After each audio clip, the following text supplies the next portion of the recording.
with the new fallout at this hour. The man who once said he would take a bullet for President Trump, now the one taking aim, implicating the president. Michael Cohen pleading guilty to 8 counts, including campaign finance violations, just before we came on the air last night. The president's former fixer telling the court he paid that hush money at the direction of then-candidate Trump.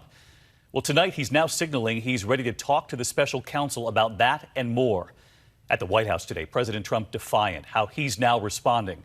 And our Cecilia Vega asking the White House if Cohen pleaded guilty to these campaign finance violations and if the president directed him, as Cohen told the court, did the president commit a crime? Here's how they answered. Cecilia leading us off.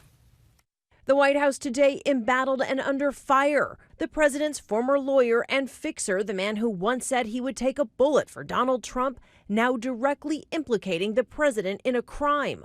Under oath, Michael Cohen told a federal judge that in the lead up to the 2016 election, he paid off porn star Stormy Daniels in coordination with and at the direction of Donald Trump, knowing that her claim of an affair would be harmful to the candidate and the campaign. So today we asked, did President Trump commit a crime? As the president said, we've stated many times, he did nothing wrong.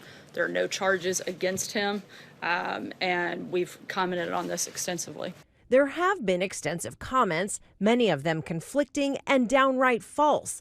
In April on Air Force One, the president denied knowing anything about the payoff to Daniels. Did you know about the $130,000 payment to Stormy Daniels? Then why did Michael Cohen make this if there was no truth or allegation? Well, you have to ask Michael Cohen. Michael's my attorney, and you'll have to ask Michael. Do you know where he got the money to make that payment? No, I don't know. The president later admitted he had reimbursed Cohen for the hush money payment months earlier. Can you stand here today and say the president has never lied to the American people? Because so many people now look back at that tape of him on Air Force One saying he knew nothing about these payments, when in fact we now know he knew everything about these payments. So has he lied? Look, again, I think that's a ridiculous accusation. The president in this matter has done nothing wrong, and there are no charges against him. Today on Twitter, the president falsely claimed that, quote, Michael Cohen pled guilty to 2 counts of campaign finance violations that are not a crime. They are indeed a crime, spelled out by federal prosecutors. And on Fox News, the president floating another defense. Did you know about the payments? Later on, I knew. Later on. But you have to understand, Ainsley, what he did, and they weren't taken out of campaign finance. That's a big thing. That's a much bigger thing. Did they come out of the campaign? They didn't come out of the campaign. They came from me. But lawyers say that still doesn't make it legal if the money was never disclosed. And Cohen has released a secretly recorded conversation with the president, seeming to discuss another hush money arrangement weeks before the election. When it comes time for the financing, which will be... Listen, what financing? We'll have to pay you. So I'll pay the cash. No. I got...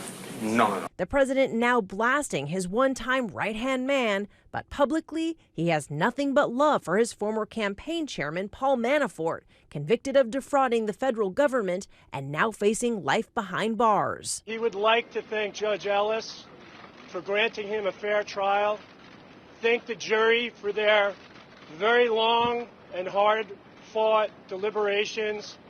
He is evaluating all of his options at this point. The president tweeting, feel very badly for Paul Manafort and his wonderful family. Unlike Michael Cohen, he refused to make up stories in order to get a deal. Such respect for a brave man. Positive words there for Paul Manafort tonight. Cecilia Vega joined us from the White House. And Cecilia, President Trump refusing to rule out a pardon for Manafort. David, so far he says he is not thinking about a pardon for Paul Manafort, but in a matter of weeks, Manafort goes back on trial facing a second set of charges, potentially even more time behind bars. So the pressure right now is on. Does he plead guilty as part of a deal for leniency, David, or does he hold out hope for a presidential pardon? We will soon find out. All right, Cecilia Vega leading us off tonight. Cecilia, thank you.